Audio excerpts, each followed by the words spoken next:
in this full range of addictive behavior, I mean, there's the few normal people, the 2 or 3, which I happen to be one of those, by the way.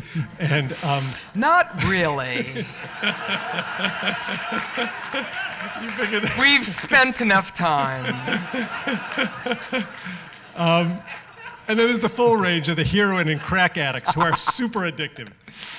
But most of us are somewhere in between, where it's just small compulsive behaviors, where it's just the addictive behavior gets expressed in ways that aren't where we're not on crack cocaine or just at 400 pounds. How is your work reflected with those people who are in the mid-range? How can you work with these semi-addicted, semi-normal, half and half kind of people? There's a book called Almost Addicted. It's actually a great book. It's brilliant.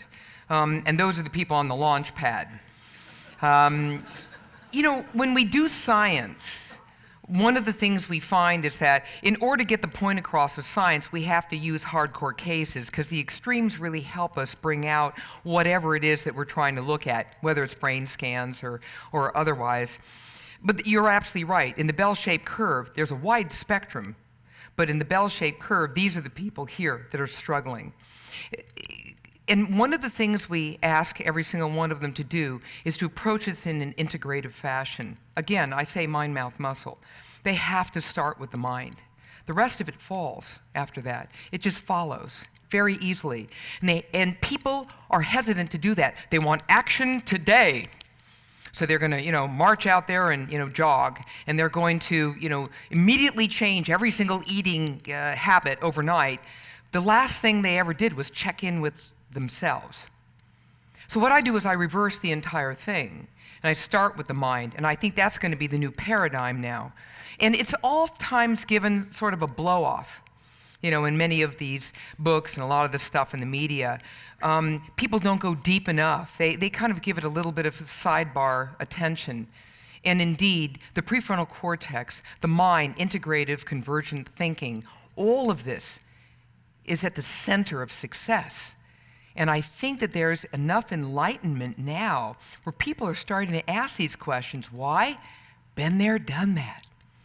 They've already tried everything else, and it's not working. Thank you.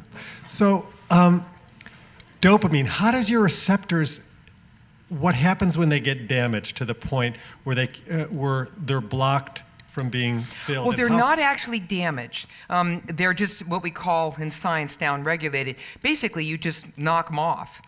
We don't need them anymore, the brain thinks, when you're very much overly stimulated. And so what we're now studying, and this is something that's in process right now, and that is that we're looking at the timeline for how long it takes for people to build back the receptor population, because after all, this is what it's all about. And our general gut level feeling in humans is going to take months and months. This is why those 4-week plans and you're all changed, really? Not so much. Right? It takes months. But during that time, you must be able to maintain yourself. That means your mind has to be engaged. And the mind-body itself as a totality has to be engaged. And this is where people fall off. This is one of the reasons why I sound like a broken record. It's all about the mind. Yeah. It seems that a lot of people have difficulty going to bed, going to sleep on time. So I don't know that that's exactly an addiction, but it certainly impacts people's lives. Okay, so your point, and thank you so much for your point, because sleep is a monster here. When you don't get enough sleep, like about 98% of America, you dysregulate your appetite and hunger hormones. So you're starting off on the wrong foot in the morning. You don't have even the hormonal breaks that you need. So you wake up in the morning and the first thing in your mind is, I'm so tired.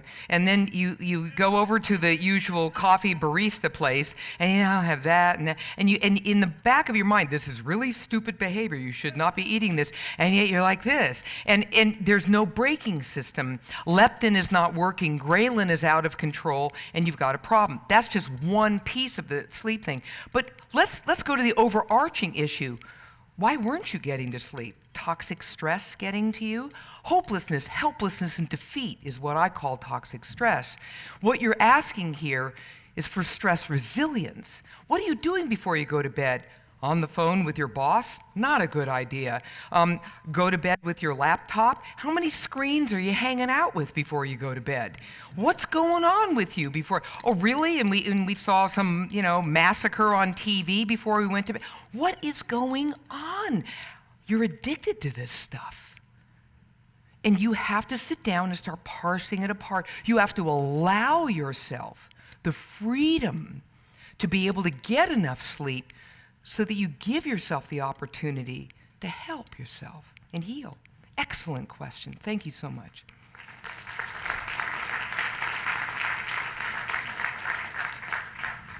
Okay, so what about the coffee addiction? Oh, listen, honey, that's not a problem at all.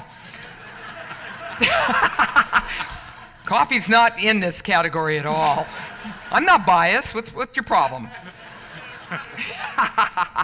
No, look, here's where you have to sit down. You actually have to say to yourself, how much of this stuff am I drinking? Are you doing like 14 of those little venti, nasty things? And what goes into them? Are you hanging out at those baristas all the time where they're throwing in the sugar and the fat and all the rest of it? Or are you just basically doing the plain old cup of coffee, but 20 of them a day?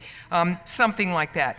Come on. I mean, after a while, you just have to drag it back and say, why do I need this so much? Now, I love my coffee, but how much do you really need? What are you doing? Trying to get up a little energy because we're not getting sleep? Or other little issues? Oh, really? Seriously? Look at his face. Nailed him. You have to back off and say, why am I medicating myself throughout the day? Because it's really what you're doing. Why are you doing that? It's important. And what are you putting in that coffee? 22 lumps of sugar. Ask yourself these questions. It's good stuff. Coffee's good. Too much? Not so much. Thank you. One more question, last question. You can step off if you can. Question I have, could you relate to the term or to the expression addiction to cooked food as opposed to living food diet?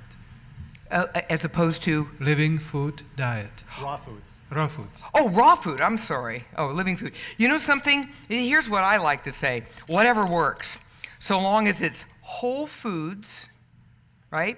And in the best of all worlds, we fall in love with a preparation of food that we consider to be optimal for our unique situation, medically, age, gender, everything else. We have to customize that. So there's a wide spectrum of options. Raw is one of them. Cooked food, perfectly fine. It just depends. I have no problem with either of those.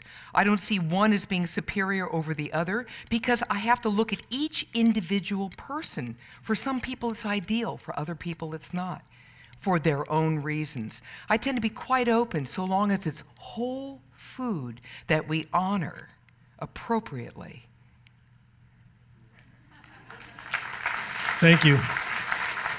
This is wonderful. Could you leave your cupcake there? Maybe John Hagelin would like to leave it up there for his next talk. John, would you honor my cupcake? Thank you very much, Just Pamela. a minute. It's about a 3-pounder. Thank you.